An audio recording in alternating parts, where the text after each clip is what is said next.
Welcome to the SuccessiD podcast, where we introduce you to leaders, practitioners and contrarians and help you uncover the DNA of what it is to lead yourself and others successfully and how you can go about making those positive changes today. From her unique background as an academic and an award-winning chartered occupational psychologist, her deep insight into the development of self will be incredibly valuable for me, but also really importantly for you as the listeners. So be prepared to have your perspectives shifted and your self-development goals refocused, as it is my deep and genuine pleasure to introduce you to Professor Tatiana Bachkirova. So Tatiana, thank you so much for sharing some time with us this afternoon to have a discussion around self-development and its place in helping people lead themselves and others successfully. So let's start really broad. You're an expert in self and developing self particularly. For the audience, what's the place for this concept of developing self in leading you and leading others successfully? Just really broadly, what do you think, what's the claim that you'd like to stake for that, if any? Big claim, yeah. I first probably need to start with clarifying the concepts that you Okay. put forward. Okay. And the first things, developing the self, I wouldn't actually, and I don't think I ever used it. Okay. I talk about developing the person. Okay. I talk about individual development. If I even pushed, I Yeah. may say development of the whole organism. Okay. But I wouldn't call development of the self. Okay. Yeah. Great start. And I knew this was going to be fun.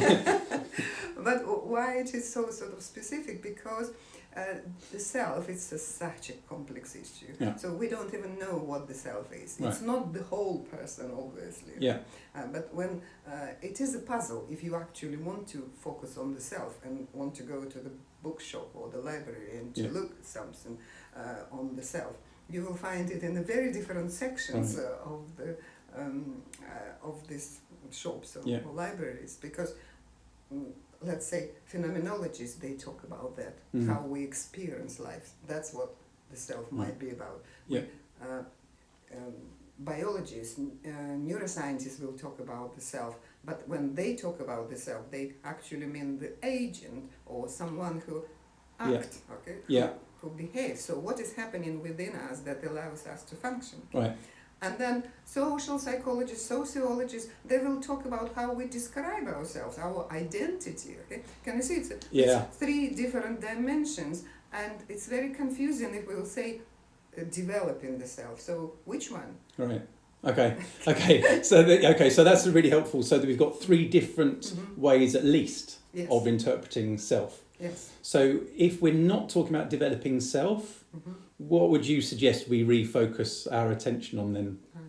Oh, I don't mind talking about sort of how we where the notion of development will sit altogether. Okay. We can talk about that. Yeah. And when, for example, I introduced developmental coaching in my book, so I do clarify the concept from the very beginning, and I say, what do we actually mean by development? Yeah. Because leaders are constantly bombarded with ideas of you need to change, Yeah. you need to do something, okay? And change is happening all the time. Yes. Okay? So in what case we call change a development? Right. Okay. And your answer to that puzzle would be what?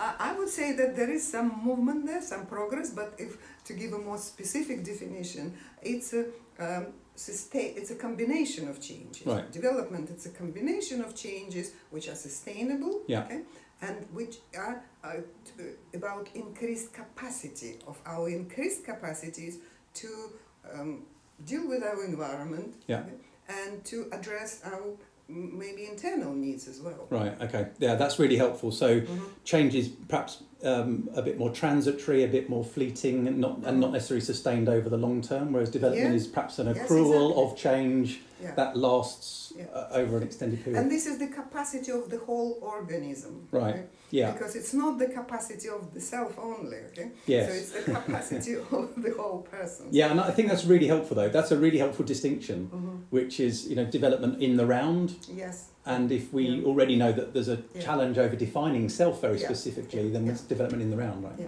Okay. And it has the implications of whether development of self or the person altogether, how you want to call it, is seen in the context of the living a good life. Right.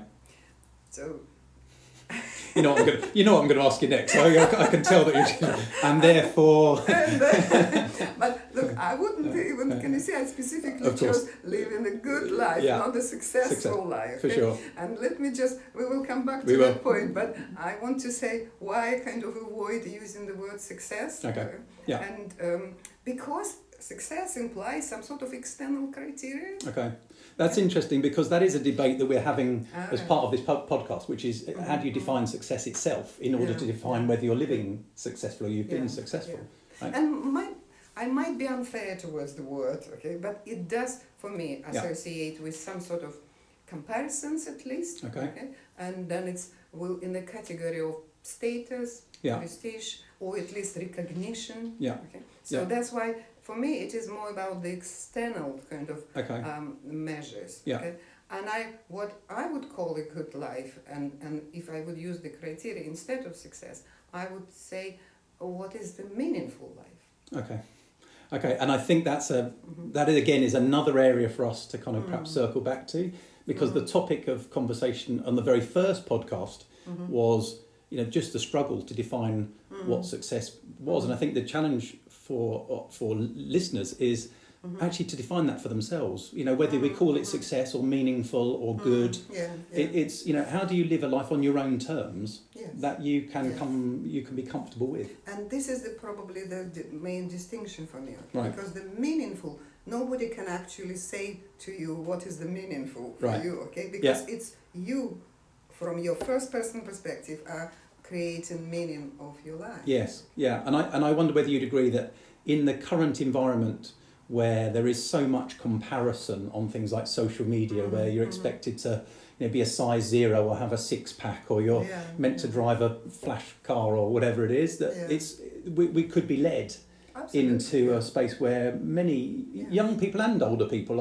are sort of trying to compare themselves against external standards rather than not even setting but experiencing life in a certain way that they feels meaningful, feels good. Would that be a kind of fair point of people? And that's why I think it's a little bit sort of worrying to put development also in the same area, because can you see, it might become for some people the same as kind of extra financial success, or it could become also like the way we look or something like that. So I would be worried about pushing people to develop, because it might become a symbol of success.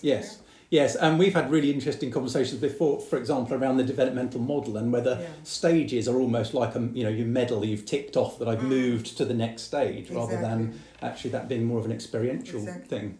So, and when I started thinking about your preparatory questions, I was considering, do I actually advocate development? Right. And I don't think I do. Right. So in my book, what I was saying is that it's good to know where people are in terms of their developmental process for coaches or for themselves. It's sometimes useful. Why? Because it sort of helps to know how to address the current challenges that we face. It helps the coach, it's helped the person themselves. So, how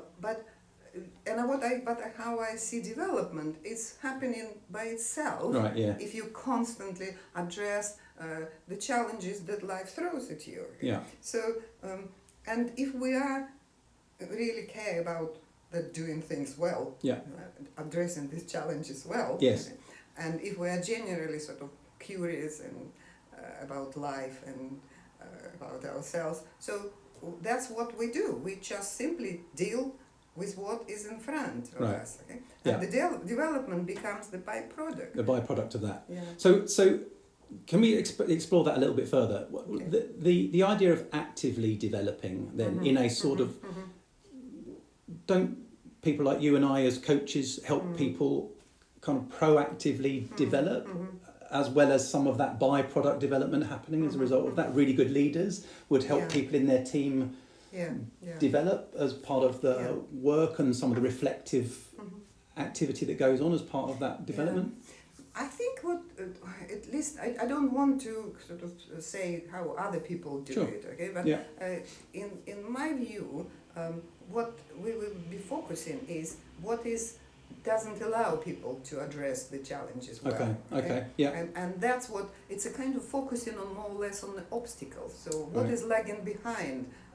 Life throws something much more difficult for you, but it's difficult to cope, and you feel like constantly pushing against something. And then that's where the development of this extra capacity come into the picture. Okay, so there's something about the challenges that you face, and if you face them in a way that, will give you development, but that there needs to be an element of engagement in trying to overcome that obstacle or trying to address the lag between where you are currently and your ability to overcome. Would that be a fair summary of that? Yes. Right. Yeah, okay. That's right. Okay. So and this is what I say, I think, by the end of the book as well, that because development is happening by itself. But sometimes it can be kind of accelerated when the speed of changes are very strong, the challenges are very big, and when there is also an opportunity to work with someone like a coach or the good leader who is kind of had an overview of the picture, an overview of who you are. So, and then what you do in this case is just to and I forgot what I wanted to say. That's okay. We're going towards that sort of development piece and the kind of active engagement in it. Okay. So what you trying then to do is just to simply work with the whatever is in kind of in front of you. So you are focusing on that. And then you just see the trajectory. Because the development, it becomes like a accelerated just because the life itself accelerated the number of challenges in front of you. Yes. What does that say to organisational development programmes then? How does that... Because the way that you've just said that, and I've not thought about it in that way at all, but the thought that struck me as you were describing that is there's something about the idea that work development happens by doing real work, and that kind of speaks to, I guess, some adult learning theory approach to some of that too. But if I was a listener now listening to that, and I might happen to be head of learning and development, I wonder, I might be sitting there thinking, perhaps we don't need to put any programs on, we just get people to do real work with coaches and also some good leaders, but they're actually tackling increasing complex challenge. Right, okay, I can see that what I'm saying is might sort of undermine any advanced training programs. Well, I just think it's quite an interesting challenge, that actually, because that could, one of the discussions that we've had with a number of people is how do you develop self in the broadest sense of the term that we've established? How do you do that at scale? How do you do that in a large organisational context? And I'm wondering whether what you might be suggesting is... It's a very fair question. Right, so let's develop it. I'm just thinking, because when people actually face those obstacles, they need to learn. That's what I define learning. I actually borrowed it from Claxton. He said learning is what happens when we face unknown situations. So that's what we need to do. We are genuinely designed to learn.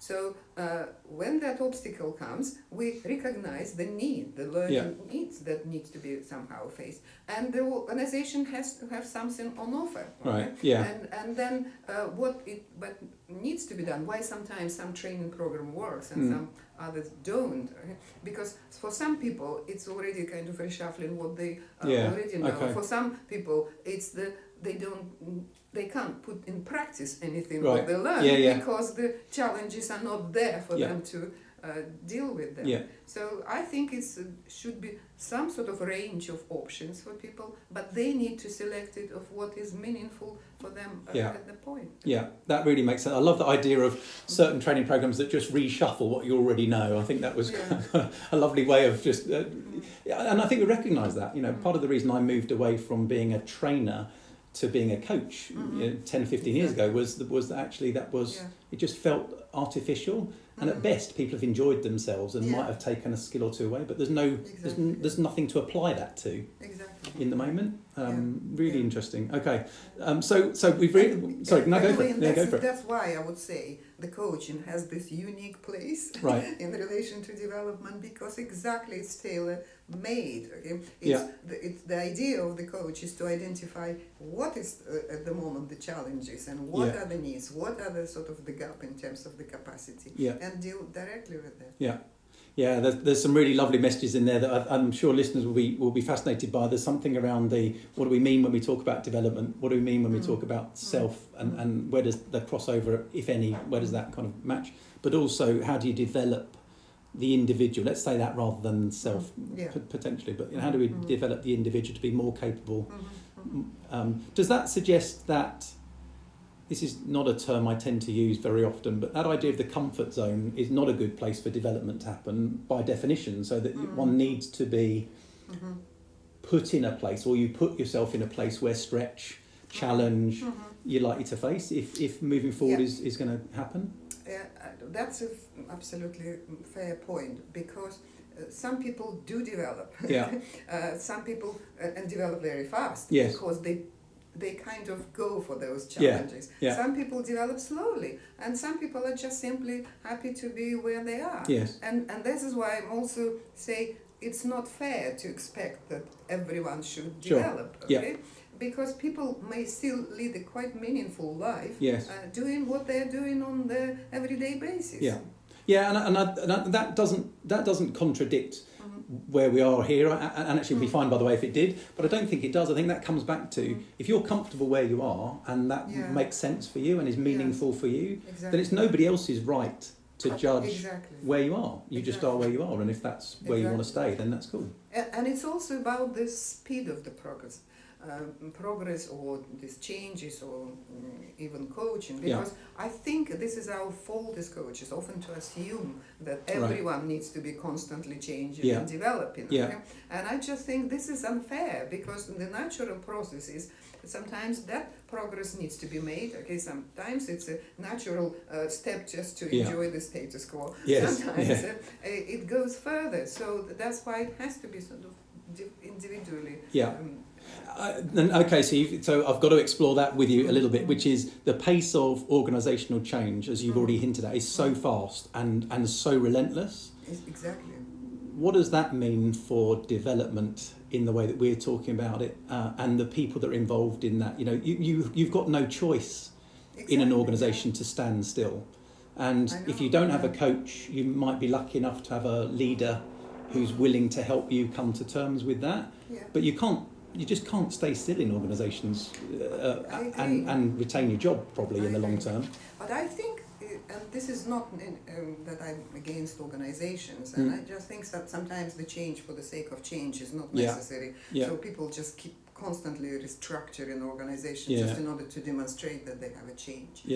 So, but I think that this needs to be seen as an actually two-side kind of enterprise, because organization, if there is a competition, there is some sort of drive for further development, that's fine, and that is maybe the focus of the senior management teams or whatever, the boards. But I think individuals have exactly the same right to decide whether it's good for them or not, whether it's the right time or not. And I think for some reason there is an overall assumption that whatever organizations are doing, this is right. And all these individual people who just don't go along, it's something wrong with them. I would say nothing is wrong with them. Yes. Because some people would probably, for them, it would be a good idea to get, and sort of they get energized with changes. Yeah. For some people, it might be not the right organization or not the right time in their life. And I would just say demonizing them is no good. For sure. That's really, that's a really important point, which is there's something about the judgment that goes with not either being willing or able at any point to make the change. Exactly. Should be deemed okay, right? Because if that's your choice, then that's your choice. I guess there's a practical or pragmatic overlay though, which is, well, what do you do in that setting? If you're somebody that can't keep up or isn't willing to make that change, really the only option you've got is to opt out, is to deselect yourself potentially from the organisation, I guess. It is a psychological sort of contract in this regard.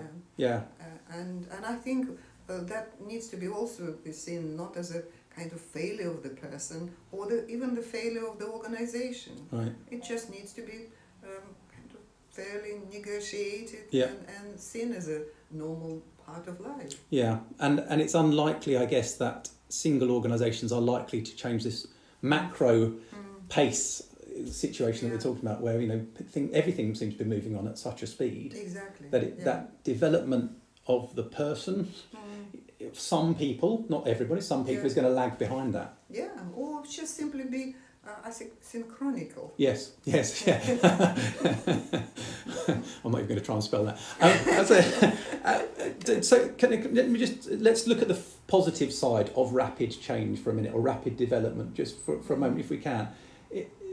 What's your belief, or what's your insight or your experience of how quickly people can shift to a new level, how quickly they can sustainably change? Do you believe in that kind of aha moment where people can make change very quickly? Do you think it's a much longer, much slower kind of process? Again, I'm thinking about useful information for listeners that might be in a context where they've got no choice but to either make change themselves very quickly or to help others make that sort of change pretty quickly. Do you believe that sort of level of change is possible at that kind of pace? Yes, it is possible. And I think in this way, I think it's useful probably to look back at the self, what we started from, and to see what and where this type of changes could happen. Because do you remember I said that the self is kind of something from first person perspective on how I experience things, then how I function, and then how I describe myself. Okay? And I would say in relation to the first one, it is an immense importance of that thing, how I see things. Yes. Right? But it's very difficult to imagine how you would influence that, how I perceive things. Yes. Okay? It happens, but we don't know how. Yeah, okay. The way you describe yourself, I don't know, that is so interesting even, okay? Right. Although lots of people talk about narrative approaches and rewriting the stories. Yes. Okay? Yes. So it's interesting, right? I'm not particularly that sort of concerned, because sometimes I would be interested in that, in what way the story about yourself that you have is actually kind of is an obstacle in itself. Right, yeah, Oh, that it would be interesting. Yeah, okay? yeah. But I would just say if we look in the middle, okay, in that how we act, what we do, okay, when we actually deal with the changes. Yeah. Okay? And that is interesting. And I would just say there are all sorts of kind of practical way to talk about that, because people start from sort of not knowing how to do things. And then they gradually and they usually experience lack of confidence at that stage. They feel, okay, I can't manage it. And I would say sometimes we believe that the whole problem of this confidence is that we need to somehow assure the people that they can and do. I think the simple kind of trying, not doing, acting, is already useful. So the only useful things for the coaches is not to sort of hope that it will be some immense insight and the person immediately will be transformed into that capable person. I would say the biggest help of the coach is actually create small steps for the person to feel, okay, I managed that, now I manage that, now I manage that, okay, and then at the next point they managed it all. Really helpful. Okay, so there's that would speak to your point about the development comes from overcoming or tackling challenges and then learning from that. Exactly. And so if you break that down into small steps, then people are going to regularly get those things, which would be feedback. What would be the role of feedback and reflection, do you think, in that process that, as you've just outlined? So feedback, if I'm the leader, to and with the person going through that, and what about the role of reflection, which always seems like a slow process as we've already described, in a system that's moving at pace. So if you could speak to a couple of those points, that'd be great. Right, okay. In terms of the leader, is essential, I would just say, especially if they have good relationship, that this would be, that leader would work alongside the process, and that's wonderful. And of course, if they are also generous and can give it. Yes, that would be nice. Because sometimes people they're only concerned about what is done rather than the person who is doing it. So, and that's why it would be good from leader. But in relation to reflection, this is the very important part, okay? And that's what now we can come back to the notion of making your life meaningful. Right. Okay? Yeah. Because, and this is what I've already discussed with my partner about that, and he said, what does it mean that people who actually don't reflect or don't examine their life, okay, they actually don't see or not able to see their life as meaningful. Right. Okay? Right. And I would just say, this is the point where actually I have to say yes, because it might be for some people the life becomes sort of mechanical a little bit, okay, when they don't reflect, when they don't try to understand themselves, when they don't actually try to see what these challenges are doing to them, so what is happening, kind of developing that self-awareness, self-understanding, self-knowledge. Yeah. Not easy though, is it? That's not easy in the context of a very busy, fast-paced environment that lots of people are working in. Because the life sort of pushes you go for next. But I think that's the beauty of coaching in this regard. Yes. That's where people very often just say, it's exactly what I needed. It's just a step back and look again of what is happening in a slow pace, in a really kind of with someone who's a real listener, and that's where the meaning is created. Yes, I'd agree. And I wonder whether there's, again, for people who don't have access to coaching, but you might have a leader who is able to do many of those processes, perhaps not at the same level of skill, but if we could encourage that ability for a leader to say, reflect on what you've just done, or that project that you've just finished, or that deliverable that you've just delivered, and ask some questions that might aid reflection. That it may not be at the depth we're talking about, but it might at least start that process efficiently. Yes, and I just simply encourage that more, because sometimes you don't need to be the listener. From the point of view of leader, again, it just occurred to me what they would do. Send them away for specifically reflective time. Right. Okay. Right. It's because what is needed. It's a space. It's a space. Yeah. Because some people are naturally reflective. What they forget about being reflective because they are sort of in that rat race. They're in a constant doing process. Yes. Yeah, and that becomes a self-limiting way of being for organisations, that they've got such a pace that they're not encouraging reflection or not creating time for reflection for people, which means they're not developing in the way that they might otherwise. Yeah. Okay, fantastic. So let me ask you a couple of questions to finish off. Not too. How do you approach your own development? So if I was a fly on the wall and I followed you around for a week or a month or a quarter, what sorts of things would I see you doing for your own development?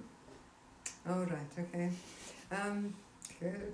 This is so nice, by the way, for me to be able to ask this kind of question of Tatiana, because as she was my lecturer and supervisor for much of my time here, it was delightful to be on the other foot. I brought you some reflection time there, by the way. Okay, I think there are different types of people in this regard, okay? But we're talking about Tatiana here. No, I will get to it. By the way, what you probably never observed is me trying to avoid the question. No. Avoid an answer to the question. Okay. And I would say the difference is some people kind of like to be being in groups. Some people like being and that's where the discussions are happening. Yeah. Some people are more kind of feeling based. Okay? Yeah.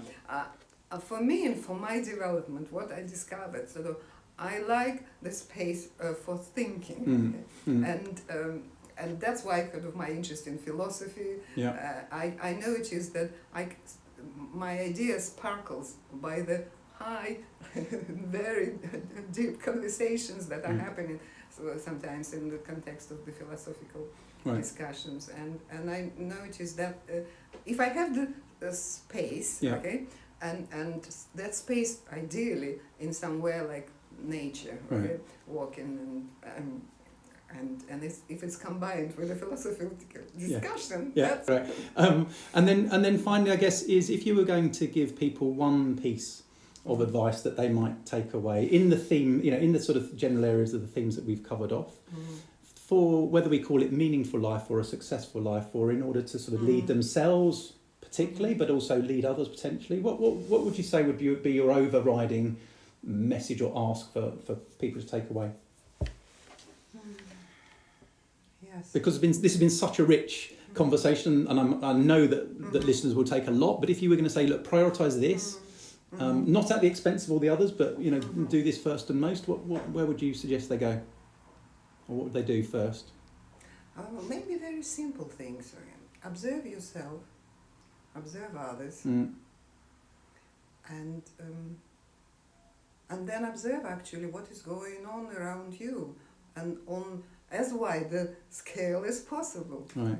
Because there are things that are happening to us, there are things that are happening to our close to circles, or on a bigger scale, but there are things that are actually influencing us enormously on a huge scale, and we sometimes also don't have space for it. And I think making your mind more spacious in this regard, when we observe what is happening, probably is very developmental.